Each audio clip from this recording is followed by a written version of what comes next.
Sampurasun para mitra, kalintang bingahna tiasa patepang deui dina acara Pani Ismanah di kanal YouTube YKB Bahasa Sunda.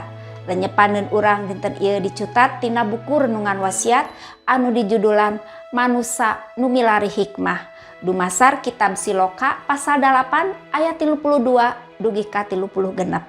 Sareng nas nu janten puseur panglenyepan urang nyaeta ayatna nu ka 35 anu unggalna kieu. Jelema nu bisa manggihkeun kami ngamilik hirup sarta kamanah ku pangeran.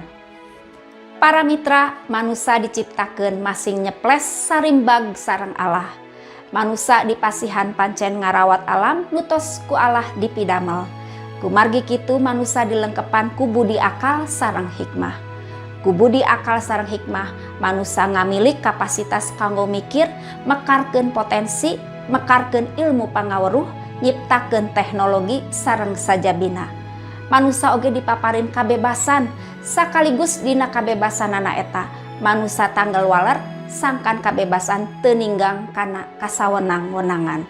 Nalika manusia dipaparin budi akal sakaligus hikmah nanging teu ngoptimalkeunana, mangka manusia tos ngamomore kurnia nu ku Allah dipaparin.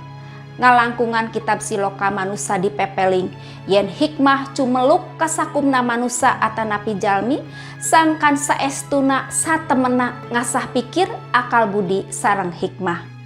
Ngalangkungan kitab Siloka manusia dipeperih yen nalika mirosea jalan hikmah teu ngamomore hikmah sareng piwuruk ngaregepkeun pitutur kasayan unggal dinten jalmi kenging kahirupan.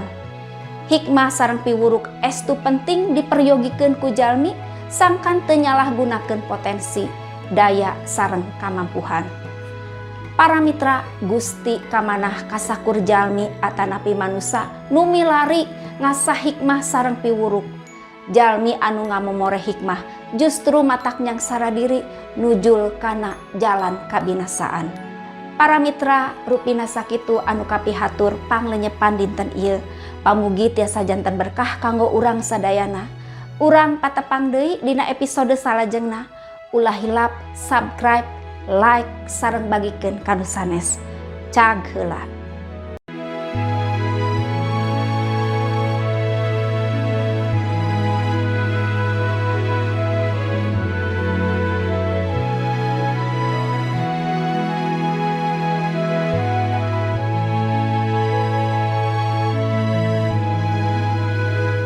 Sahabat, mari dukung pelayanan dan pekabaran Injil melalui YKB dengan membagikan link acara ini kepada sebanyak mungkin orang.